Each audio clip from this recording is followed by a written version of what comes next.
गांव की जिठानी। शांति अपने दो बेटों अर्नव और आरुष के साथ शांति से जीवन बिता रही थी, लेकिन शांति के पति सोहन से उसकी कभी कभार थोड़ी अनबन हो जाती थी। एक दिन शांति रोज की तरह सुबह का खाना बना रही थी, तभी दरवाजे की घंटी बजी। घंटी की आवाज सुनकर वो दरवाजे की ओर जाते हुए कहती है, अरे आती हूँ, कौन है, सब्र करो। शांति दरवाजा खोलती है तो देखती है कि उसके जेठ मोहनदास सामने खड़े होते हैं। वो सक पकाकर अपना घूंघट करती है और पैर छूकर कहती है, आइए आइए जेठ जी। कैसी हो शांति? जी मैं तो बिल्कुल ठीक हूँ, सब आपकी मेहरबानी है भाई साहब। शांति और मोहनदास की बातें सुनकर शांति का पति सोहन और उसके दोनों बेटे बाहर आ जाते हैं। अरे भैया राम राम, कैसे हो आप? राम राम भाई। अरे शांति, ऐसे खड़ी खड़ी क्या देख रही हो? चाय कॉफी कुछ लेकर आओ, भैया आए हैं। शांति तेजी से रसोई की ओर आगे बढ़ती हुई कहती है, अरे मेरी माँ, गेट खोलने के चक्कर में मेरे तो चावल ही जल गए। वो दौड़ी दौड़ी रसोई में जाती है और देखती है कि सारे चावल जल गए हैं। वो दोबारा चावल बनाने में लग जाती है। इतने में सोहन आवाज लगाता है, अरे शांति, तुम्हारे चावल का रोना खत्म हो गया हो तो चाय ले आओ। जी लाती हूँ अभी। शांति जल्दी जल्दी चाय बनाती है और मोहनदास को चाय देती है। सब एक दूसरे की खैर खबर पूछते हुए चाय पीते हैं।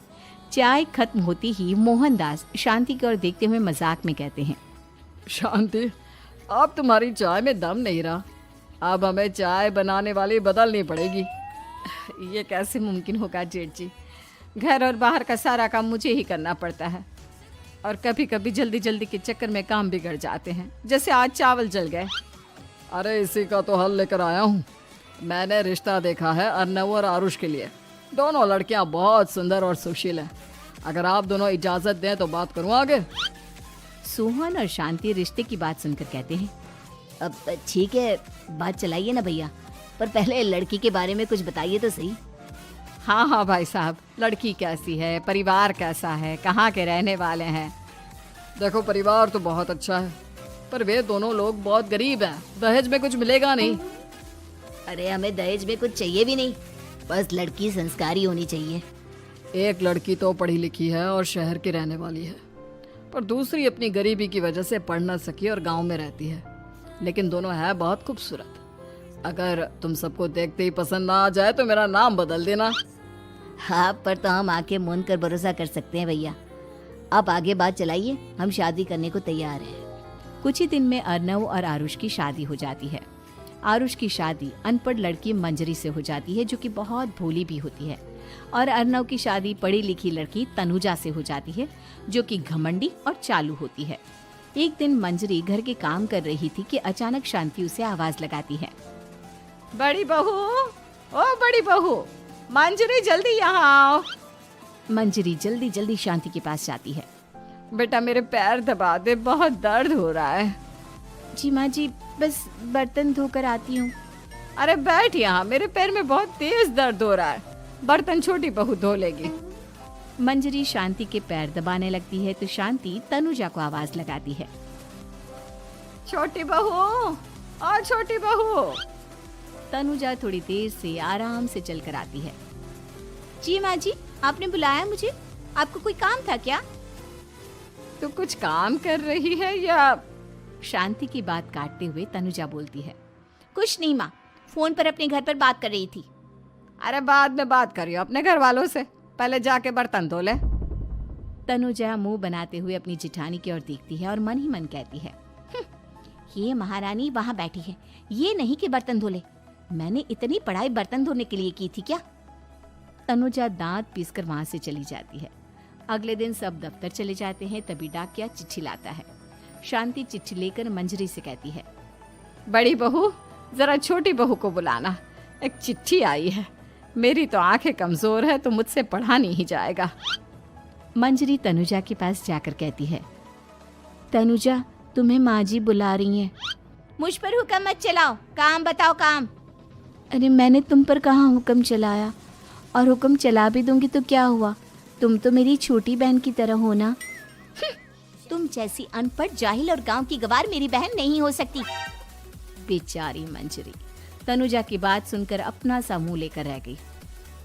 कोई चिट्ठी आई है, माँ जी तुमसे पढ़वाना चाहती है, बस इसलिए बुला रही हैं। मुंह टेढ़ा करके तनुजा मंजरी का मजाक बनाती हुए कहती है, अनपढ़ कहीं की। तनुजा का ऐसा बर्ताव देखकर बड़ी बहू बहुत दुखी होती है। तनुजा को अपनी पढ़ाई का घमंड इतना हो गया कि अब वो घर के कोई काम नहीं करती और अपनी जेठानी का मजाक बनाती रहती। तनुजा का ये बर्ताव अब उसकी सास को भी नजर आने लगा था। एक दिन शांति ने अपनी बड़ी बहू से कहा, मंजरी, तनुजा हर समय तुम्हारा मजाक उड़ाती है, तुम्हें गुस्सा नहीं आता क्या?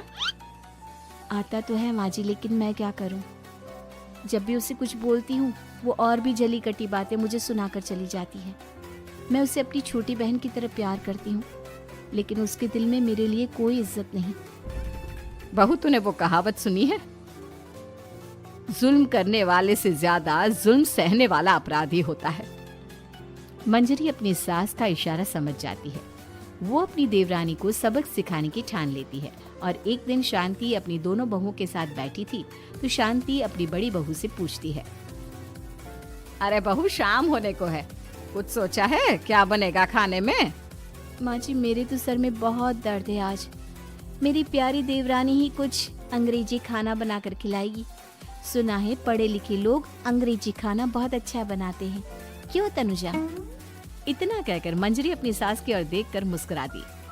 तनुजा अपनी तारीफ सुनकर बहुत खुश हो गई। इतने में शांति कहती है, ये तो सच बात है छोटी बहू, ये तो मैंने भी सुना है। हम भी पक गए हैं बड़ी बहू के हाथ का खाना खा खा कर। तनुजा, तुम्हारी माँ भी तो तुम्हारे खाने की बहुत तारीफ करती है, आज हमें भी खिला दो कुछ अच्छा सा बनाकर।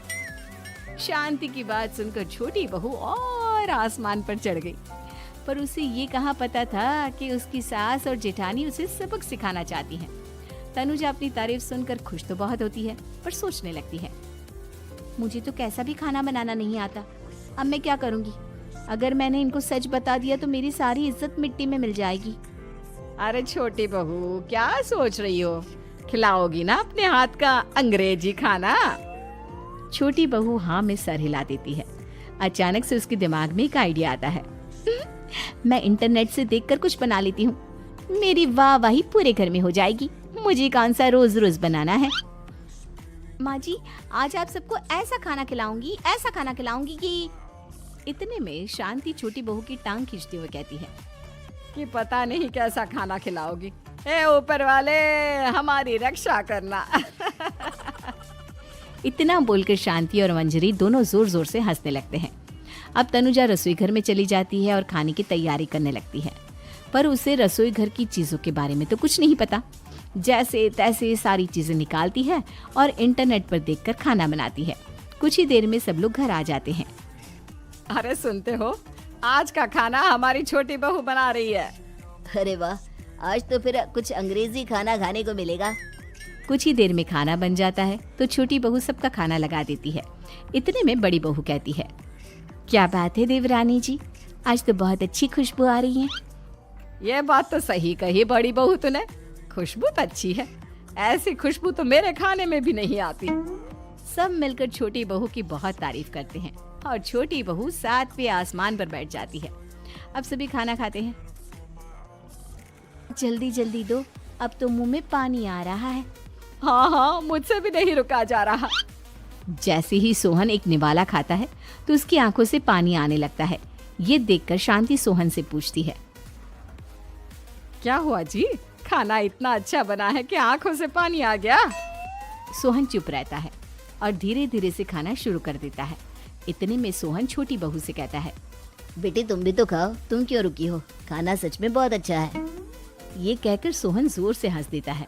फिर सब खाना खाने लगते हैं, लेकिन खाने में नमक और मिर्च तेज हो गई थी। तनुजा से कोई कुछ नहीं बोलता, बल्कि उसे भी खाने को कहते हैं। जैसे ही छोटी बहू खाना खाती है वो पानी पानी कहकर चिल्लाती है, पानी, इसमें तो पानी। ये खाना तो सच में इतना अच्छा बना है कि हमारे साथ साथ देवरानी जी भी इसके स्वाद को कभी नहीं भूल पाएंगी। सही कहा बहू। तनुजा को अपनी गलती का एहसास हुआ और उसने अपनी सास से कहा, माँ जी ये मेरी गलती नहीं है, इंटरनेट पर दिखाया था कि 4 चम्मच नमक और मिर्च डालने हैं। अब मंजरी को भी मौका मिल गया और उसने तनुजा पर तंज कसा। नाच न जाने आंगन टेढ़ा, हर जगह अपनी पढ़ाई दिखाती हो, दूसरों का मजाक उड़ाती हो। अब पता चला ना, हर चीज़ में पढ़ाई काम नहीं आती। और तुम तो शहर में रही हो, तुम्हें तो मुझसे भी अच्छा खाना बनाना आना चाहिए ना। बेटा, अगर तूने ठीक से सब सीखा होता तो आज तुझे शर्मिंदा नहीं होना पड़ता। बात शहर या गांव की नहीं होती। मंजरी गांव से आई है, लेकिन उसे घर का काम करना और खाना बनाना सब अच्छी तरह से आता है। तुम शहर में रही हो, तुमने ये सब क्यों नहीं सीखा?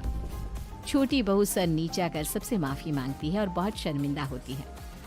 दीदी मुझे माफ़ कर दो, मैंने आपको बहुत बुरा भला कहा, पर आपने मुझे हमेशा ही माफ़ किया। आज मुझे अपनी गलती का एहसास हो गया है। अब दोनों बहुएं मिलकर घर का काम करने लगी और एक दूसरे को अपने गुण बांटने लगी। मंजरी ने अपनी देवरानी को खाना बनाना और घर का काम करना सिखाया, वहीं तनुजा ने भी अपनी जेठानी को पढ़ना लिखना सिखाया। शांति और सोहन ऐसी बहुएं पाकर बहुत खुश थे।